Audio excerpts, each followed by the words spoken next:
I'm actually not used to seeing this copy. Let me show you actually. So I usually read all of my books on my iBooks app. So this is the series I was actually reading right now. It's called the Air Awaken series by Elise Kova, and it's pretty good. But I feel like it's like a knockoff version of this series. Like this book is amazing. Amazing. But if you can see, well, you can't really see, but these books here, so Poison Study, but it's just in my iBooks, and now I have it in person. Like, I'm so happy. But if you guys end up liking this video and want more, like a part 2, let me know down below.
Surrounded me like a coffin. I had nothing to distract myself from my worries.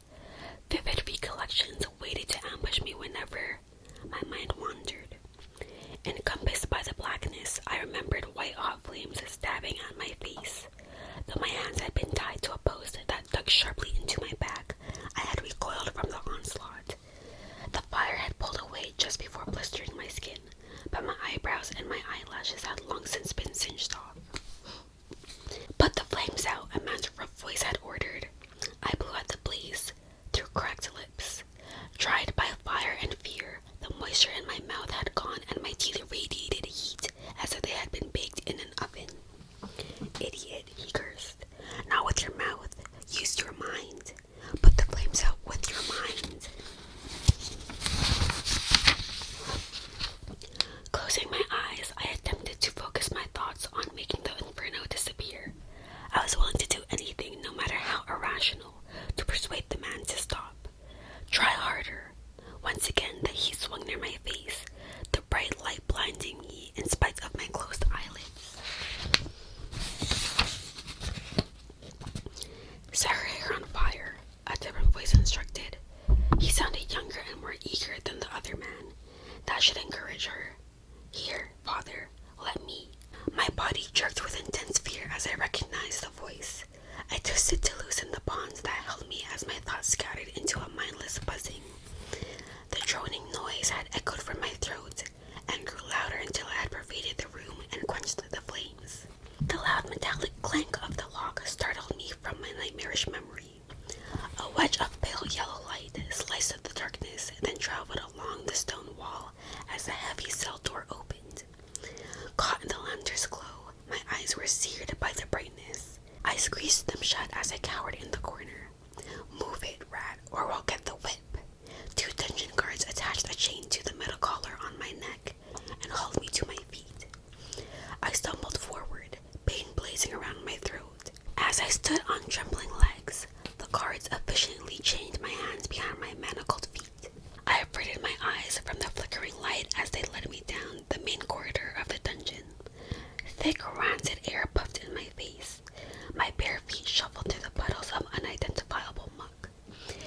Ignoring the calls and moans of the other prisoners, the guards never missed a step, but my heart lurched with every word.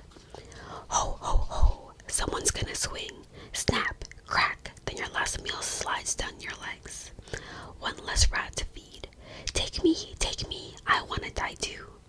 We stopped. Through squinted eyes, I saw a staircase. In an effort to get my foot onto the first step, I tripped over the chains and fell. The guards dragged me up. The rough edges of the stone steps stuck into my skin, peeling away exposed flesh on my arms and legs. After being pulled through 2 sets of thick metal doors, I was dumped onto the floor. Sunlight stabbed between my eyes. I shut them tight as tears spilled down my cheeks. It was the first time that I had seen daylight in seasons. This is it, I thought, starting to panic, but the knowledge that my execution would end my miserable existence in the dungeon calmed me. Yanked to my feet, I followed the guards blindly. My body itched from insect bites and from sleeping on straw. I stunk of rat. Given only a small ration of water, I didn't waste it on baths. Once my eyes adjusted to the light, I looked around. The walls were bare, without the fabled gold scones and elaborate tapestries I had been once told decorated the castle's main hallways. The cold stone floor was worn smooth in the middle. We were probably traveling along the hidden corridors used solely by the servants and guards. As we passed 2 open windows, I glanced out with a hunger that no food could satisfy.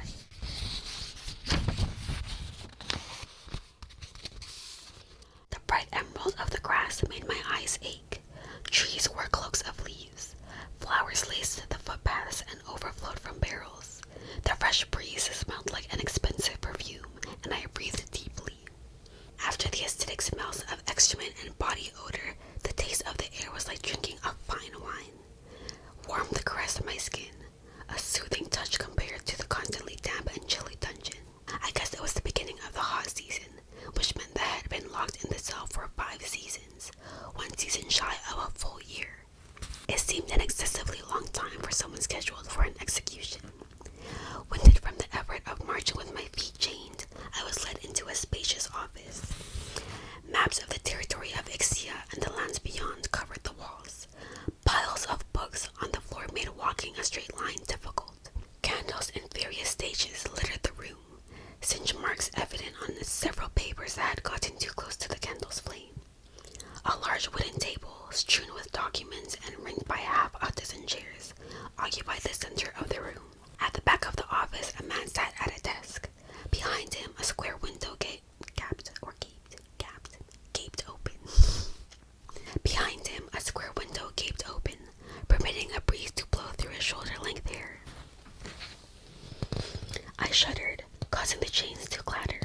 From the whispered conversations between prison cells, I had determined that condemned prisoners were taken to an official to confess their crimes before being hanged. Wearing black pants and a black shirt with 2 red diamonds stitched on the collar, the man at the desk wore the uniform of an advisor to the commander. His pallid face held no expression. As his sapphire blue eyes scanned me, they widened in surprise.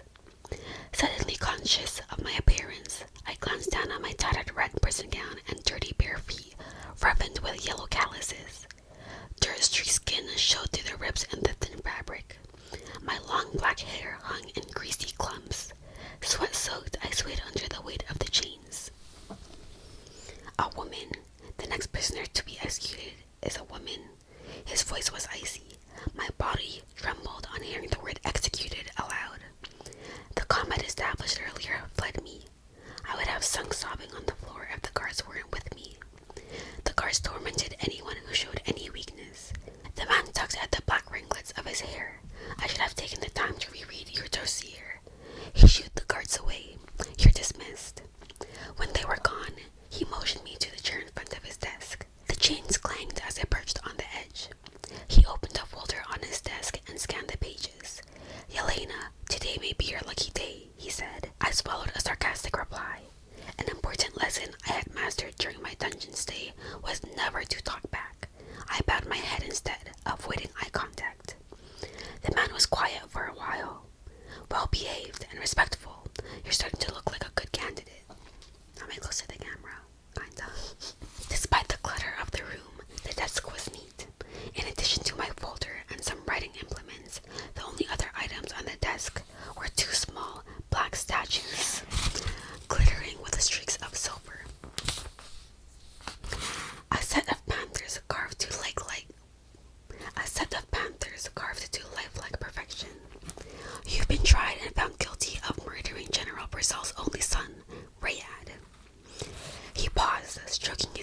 his fingers. That explains why Purcell's here this week and why he has been unusually interested in the execution schedule. The man spoke more to himself than to me. Upon hearing Purcell's name, fear coiled in my stomach. I steadied myself with a reminder that I was soon to be out of his reach forever. The territory of Ixia's military had come to power only a generation ago, but the rule had produced strict laws called the Code of Behavior. During peacetime, most of the time, strangely enough for the military, proper conduct didn't allow the taking of a human life. If someone committed murder, the punishment was execution. Self-preservation or an accidental death were not considered acceptable excuses. Once found guilty, the murderer was sent to the commander's dungeon to await a public hanging. I suppose you're going to protest the conviction. Say you were framed or you killed out of self-defense. He leaned back in his chair, waiting with a weary patience. No, sir, I whispered. All I could manage from unused vocal cords. I killed him. The man in black straightened in his chair, shooting me a hard look. Then he laughed aloud. This may work out better than I'd planned. Yelena, I'm giving you a choice. You can either be executed or you can be Commander Ambrose's new food taster. His last taster died recently and we need to fill the position. I gasped at him, my heart dancing. He had to be joking. He was probably amusing himself. Great way to get a laugh. Watch hope and joy shine on the prisoner's face, then smash it by sending the accused to the noose. I played along. A fool would refuse the job. My voice rasped louder this time. Well, it's a lifetime position. The training can be lethal. After all, how can you identify poisons in the commander's food if you don't know what they taste like? He tidied the papers in the folder. You'll get a room in the castle to sleep, but most of the day you'll be with the commander. No days off, no husband or children. Some prisoners have chosen execution instead. At least then they know exactly when they're going to die, rather than guessing if it's going to come with the next bite. He clicked his teeth together, a feral grin on his face. He was serious. My whole body shook. A chance to live. Service to the commander was better than the dungeon and indefinitely better than the news. Questions raced through my mind. I'm a convicted killer. How can they trust me? What would prevent me killing the commander or escaping? Who tastes the commander's food now? I asked instead. Afraid if I asked other questions, he'd realize his mistake and send me to the gallows. I do. So I'm anxious to find a replacement. Also, the Code of Behavior states that someone whose life is in forfeit must be offered the job. No longer able to sit still, I stood and paced around the room, dragging my chains with me. The maps on the walls showed strategic military positions. Book titles dealt with security and spying techniques. The condition and amount of candles suggested someone who worked late into the night. I looked back at the man in the advisor's uniform. He had to be Valak, the commander's personal security chief and leader of the vast intelligence network for the territory of Ixia. What shall I tell the executioner? Valak asked. I am not a fool. Chapter 2. Valak snapped till the folder closed. He walked to the door, his stride as graceful and light as a snow cat traversing a thin ice. The guards waiting in the hall snapped to attention when the door opened. Valak spoke to them, and they nodded. One guard came toward me. I stared at him. Going back to the dungeon had not been part of Valak's offer. Could I escape? I scanned the room. The guard spun me around and removed the manacles and chains that had been draped around me since I had been arrested. Raw bands of flesh circled my bloody wrists. I touched my neck, feeling skin where there used to be metal. My fingers came away sticky with blood. I groped for the chair. Being freed of the weight of the chains caused a strange sensation to sweep over me. I felt as if I were either going to float away or pass out. I inhaled until the faintness passed. When I regained my composure, I noticed Valak now stood beside his desk, pouring 2 drinks. An opened wooden cabinet revealed rows of odd-shaped bottles and multicolored jars stacked inside. Valak placed the bottle he was holding into the cabinet and locked the door. While we're waiting for Marge, I thought maybe you could use a drink. He handed me a tall pewter goblet filled with an amber liquid. Raising his own goblet, he made a toast.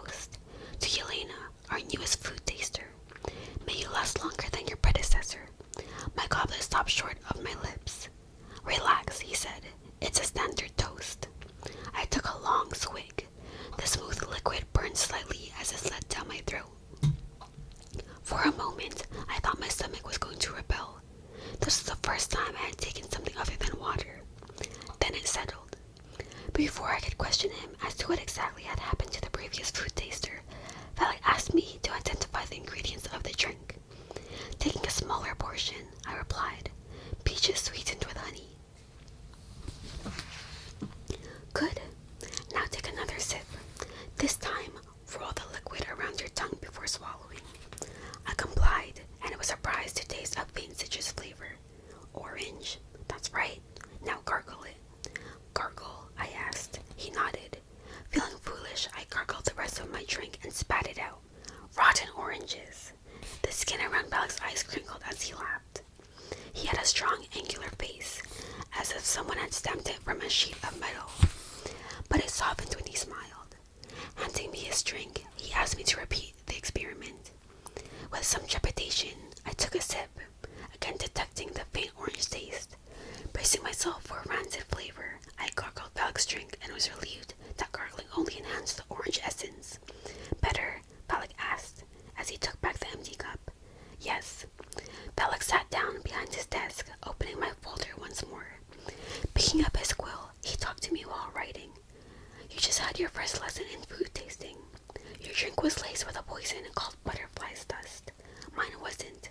The only way to detect a butterfly's dust in a liquid is to gargle it. That rotten orange flavor you tasted was the poison. I rose, my head spinning. Is it lethal? A big enough dose will kill you in 2 days. The symptoms don't arrive until the second day, but by then it's too late. Did I have a lethal dose? I held my breath. Of course. Anything less and you wouldn't have tasted the poison. My stomach repelled and I started to gag. I forced down the bile in my throat, trying to avoid the indignity of vomiting all over Balak's desk. Balak looked up from the stack of papers. He studied my face. I warned you the training would be dangerous, but I would hardly give you a poison your body had to fight while you suffered from malnutrition. There was an antidote to butterfly's dust. He showed me a small vial containing a white liquid. Collapsing back into my chair, I sighed. Balak's metal face had returned. I realized he hadn't offered the antidote to me. In answer to the question you didn't ask but should have, this. Balak raised a small vial and shook it. Is how we keep the commander's food taster from escaping. I stared at him, trying to understand the implication. Yelena, you confessed to murder. We would be fools to let you serve the commander without some guarantees. Guards watch the commander at all times, and it is doubtful you would be able to reach him with a weapon. For other forms of retaliation, we use butterfly's dust. Balak picked up the vial of antidote and twirled it in the sunlight. You need a daily dose of this to stay alive. The antidote keeps the poison from killing you. As long as you show up each morning in my office, I will give you the antidote. Miss one morning and you'll be dead by the next. Commit a crime or an act of treason and you'll be sent back to the dungeon until the poison takes you. I would avoid that fate if I were you. The poison causes severe stomach cramps and uncontrollable vomiting. Before full comprehension of my situation could sink in, Balak's eyes slid past my shoulder. I turned to see a stout woman in a housekeeper's uniform opening the door. Balak introduced her as Marge, the person who would take care of my basic needs. Expecting me to follow her, Marge strode out the door. I glanced at the file on Balak's desk. Come to my office tomorrow morning. Marge will direct you. An obvious dismissal, but I paused at the door with all the questions I should have asked poised on my lips. I swallowed them. They sank like stones to my stomach. Then I closed the door and hurried after Marge, who hadn't stopped to wait. Marge never slowed her pace. I found myself panting with effort to keep up. Trying to remember the various corridors and turns, I soon gave up as my whole world shrank to the sight of Marge's broad back and efficient stride. Her long black skirt seemed to float above the floor. The housekeeper uniform included a black shirt and white apron that hung from the neck down to the ankle and was cinched tight around the waist. The apron had 2 vertical rows of small red diamond shapes connected end to end. When Marge finally stopped at the baths, I had to sit on the floor to clear my spinning head. You stink, Marge said, disgust creasing her wide face. She pointed to the far side of the baths in a manner that indicated she was used to being obeyed. Wash twice, then soak.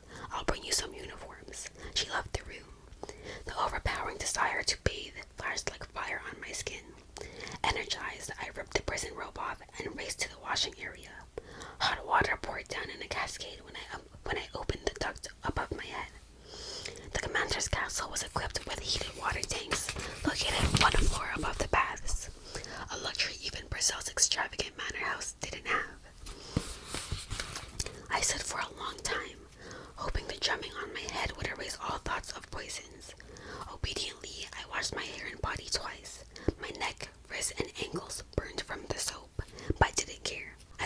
more times, rubbing hard at the stubborn spots of dirt on my skin, stopping only when I realized that they were bruises. I felt unconnected to the body under the waterfall. The pain and humiliation of being arrested and locked away had been inflicted on this body, but my soul had long since been driven out during the last 2 years I had lived in Brazil's manor house. An image of Brazil's son suddenly flashed before me, Rayad's handsome face distorted with rage. I sat back, reflectively jerking my hands up to block him. The image disappeared, leaving me shaking. It was an effort to dry off and wrap a towel around me. I tried to focus on finding a comb instead of the ugly memories Rayad's image called forth. Even clean, my snarled hair resisted the comb. As I searched for a pair of scissors, I spotted another person in the bathroom in the corner of my eye. I stared at the body. A corpse looked back at me. The green eyes were the only signs of life in the gaunt oval face. Thin, stick legs looked incapable of holding the rest of the body up. Recognition shot through me like a cold splash of fear. It was my body. I averted my eyes from the mirror, having no desire to assess the damage. Coward, I thought, returning my gaze with purpose. Had Rayad's death released my soul from where it had fled? In my mind, I tried to reconnect my spirit to my body. Why did I think my soul would return if my body was still not mine? It belonged to Commander Ambrose to be used as a tool for filtering and testing poisons. I turned away. Pulling clumps of knotted hair out with the comb, I arranged the rest into a single long braid down my back. Not long ago, all I had hoped for was a clean prison robe before my execution, and now here I was sinking into the commander's infamous hot baths. That's long enough, Marge barked, startling me out of my light doze. Here are your uniforms. Get dressed. Her stiff face radiated disapproval. As I dried myself, I felt Marge's impatience. Along with some undergarments, the food taster's uniform consisted of black pants, a wide red satin belt, and a red satin shirt with a line of small black diamond shapes connected end to end down each of the sleeves. The clothes were obviously sized for a man. Malnourished and measuring only 4 inches past 5 feet, I looked like a child playing pretend with her father's clothes. I wrapped the belt 3 times around my waist and rolled up the sleeves and pant legs. Marge snorted. Valak only told me to feed you and show you to your room, but I think we'll stop by the seamstresses first. Pausing at the open door, Marge pursed her lips and added, "You'll need boots, too." Obediently, I followed Marge like a